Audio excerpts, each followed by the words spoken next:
嗨，大家好，我是 Judy， 你们好吗？这个月12月4号的时候呢，全球串流音乐的巨头 Spotify 竟然宣布要大规模裁员，缩减1500名员工，相当于整个公司的17%的人力。为了大规模降低他们的营运成本，这已经是 Spotify 今年第3次裁员。第一次是在今年1月的时候，他们裁了大约600人，6月的时候又裁了200人。所以今天这期影片我就想跟你们分享这个最新事件，以及在国外被裁员之后呢，公司会给什么样子的补助。那这集影片开始之前呢，我要先很快速的进入一段工商时间，感谢 Surfshark VPN 支持我的频道，同时也支持我拍这集影片。大家可能都用过 Spotify， 但是你知道 Spotify 背后那段超精彩的创业故事吗？美国的 Netflix 上面有一个影集叫做 The Playlist， 就是在讲 Spotify 的创办人，同时也是他现任的 CEO Daniel Ek， 在当年是如何克服各种困难，打败很多的竞争者，成为全球音乐串流的巨星。不过如果你现在所在的城市看不到这个影集也没有关系，因为 Surfshark VPN 就是你最好的朋友。有了 Surfshark VPN 呢，不管你在哪个区域都能够解锁美国甚至是不同国家才看得到的电影或是影集。不仅如此，它还透过加密技术保护你的网络安全，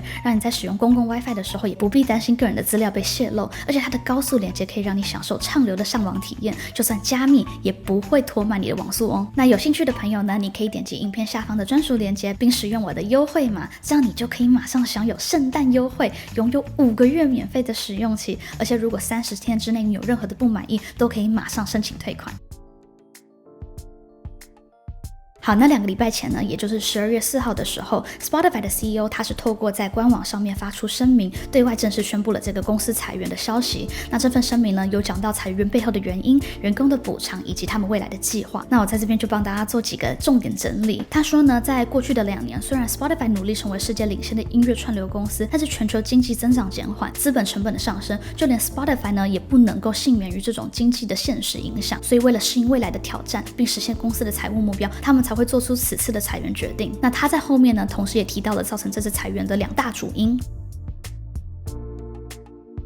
第一个原因，同时也是最主要的原因，就是公司的投资过剩导致成本过高。Spotify 在2020还有2021的时候，利用低成本资金进行了大量的投资，投资内容包括扩大团队、提升内容、增强市场营销。这些投资确实推动了 Spotify 的成长，但是经济环境现在发生了改变，投资的成本快速的提高。就算过去几年他们有进行成本削减，而且他1月跟6月也进行了裁员，但是公司并没有因此将成本降低到理想的财务目标。给大家举几个例子，他们在2020年的时候真的进行了很多重大的投资，除了扩大团队之外呢，他们还非常的积极拓展自己在 podcast 的领域。The Joe Rogan Experience 是目前最受欢迎的 podcast 之一，在全球的范围内呢都拥有大量的听众。2020年的时候 ，Spotify 与 Joe Rogan 就签订了一项价值1亿美元的独家协议，把他的 podcast 带到了 Spotify 的平台上。同一年呢，他们还收购了著名体育和流行文化评论家 Bill Simmons 创立的 podcast 叫做 The Ringer。这笔收购是一笔将近2亿美元的投资。除了 podcast 之外 ，Spotify 当时还投资很多不同类型的内容，像是有声书，他们也拨了大笔的预算进行市场拓展和营销，尤其是在亚洲和非洲市场。这些大规模的投资对于 Spotify 的业务模式和市场地位都带来正向的影响，但是同时也给自己的营运成本带来了沉重的压力。在2023年的前9个月里面 ，Spotify 竟然亏损整整大约4.62亿美元，这一个数字是前一年同一时期亏损的2倍多。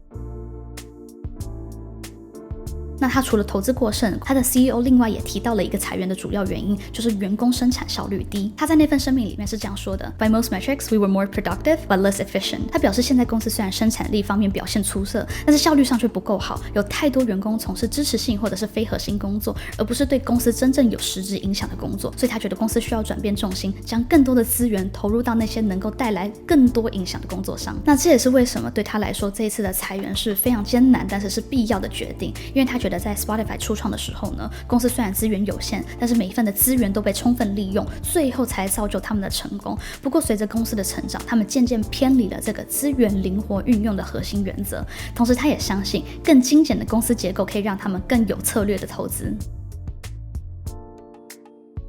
看到这边，你们可能也注意到了 Spotify 今天的这种情况在很多的科技公司中都发生过。在投资成本相对低的时候，大家都忙着扩张，现在经济情况一转变，公司就得重新思考成本结构，裁员有的时候就变成了不得不考虑的选项。那这种情况呢，可能会让未来的求职者更加辛苦，因为某些职位开放的数量可能会大幅减少，竞争变得更加激烈。但是对于那些还留在职场上的朋友也是非常的挑战，他们必须要想办法在工作上面展现自我价值还有能力。我在今年初的时候也经历了裁员，对于科技业的同行来说，说，我觉得不管被裁或者是不被裁，对每个人的工作或者是心理都会造成不同面向的影响，真的是非常艰难的时刻。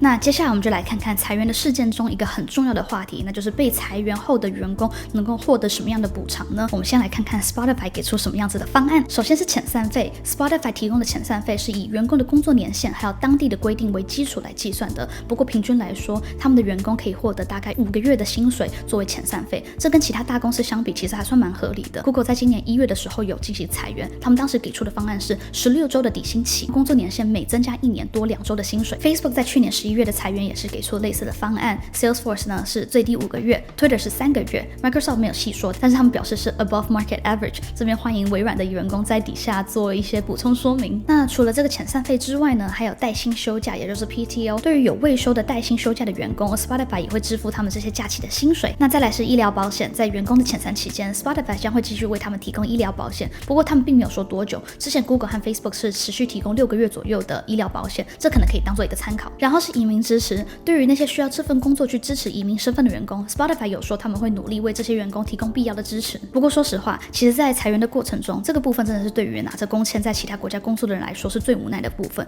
很多时候，就算公司内部愿意提供支持，或者是有律师合作，但是他们能做的真的非常的有限，毕竟他们也不能更改法律规定。很多人可能会因为被裁员而必须要回到自己原本的国家，甚至连家人都要一起回去，因为可能他的伴侣或者小孩都是依附在他的工签上面的。Spotify 也有说他们会提供职业支持，所有被裁员的员工都将有资格接受为期2个月的职业转换辅助。这则声明呢，在 Spotify 的官网上面现在还找得到，所以有兴趣阅读全文的朋友呢，我把那个链接放在底下的资讯栏，有兴趣的朋友可以去看一下。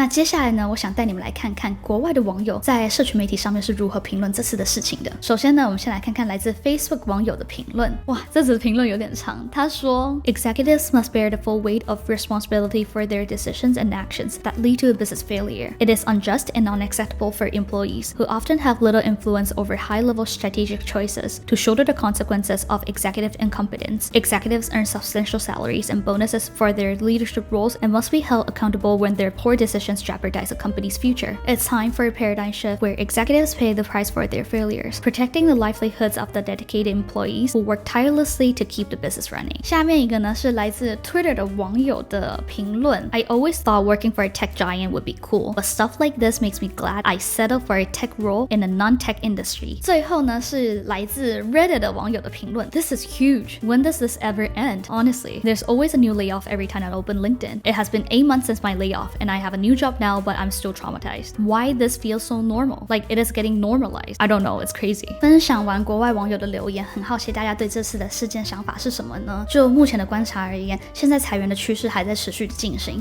如果你上 layoffs.fyi， 你就可以看到2022年至少有1064家科技公司进行裁员，总共超过了16万人。而今年目前有1151个科技公司进行裁员，影响了超过25万人。明年还会有多少公司进行裁员，我们不确定。但是可以确定的是 ，Spotify 肯定不是最后一家。欢迎大家在底下留言分享自己的看法。如果你有希望我分享其他的商业新闻主题，也欢迎你让我知道。那我们这集影片就先到这边，我们下一集见，拜拜。